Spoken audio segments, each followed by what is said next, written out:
Hi, it's Dr. Robert Davis here with Active Health Knee and Shoulder, and I am here with Lee, who just completed her non-surgical operation and her aftercare. So I just wanted to ask her a couple questions about her care and the problems that she had, and just to get an idea of her overall feeling of the experience here. So Lee, can you tell me the problems you were having before you came in? Like, what was going on with you? You had problems in your knees and low back? Yep, my knees, I was having trouble walking. I was Right. afraid to walk through the airport, the inclines, stairs. I was icing every night.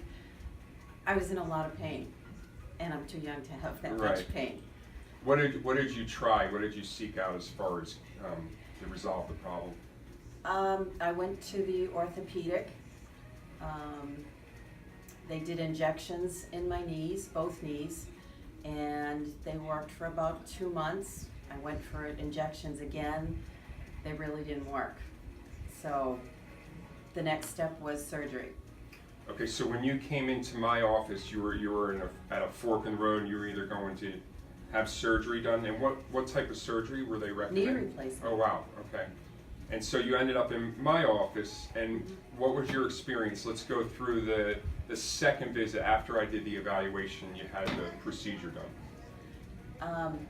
Immediately I was feeling relief. It felt looser. My knees felt looser, like I could move them. And that was immediate.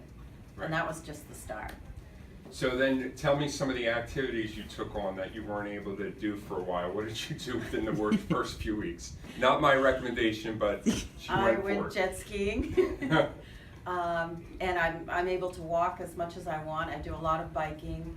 I golf a couple days in a row, which I wasn't able to do before. Even just swinging the club was hurting my knees. Right. So I'm a happy camper. Excellent. And what would you tell people that, somebody like yourself that is facing, has been to the orthopedic surgeon, they've been told they need surgery, what type of advice would you give to them? Come here. Okay, great. That's perfect. Thank you very much. I'm glad you got great results.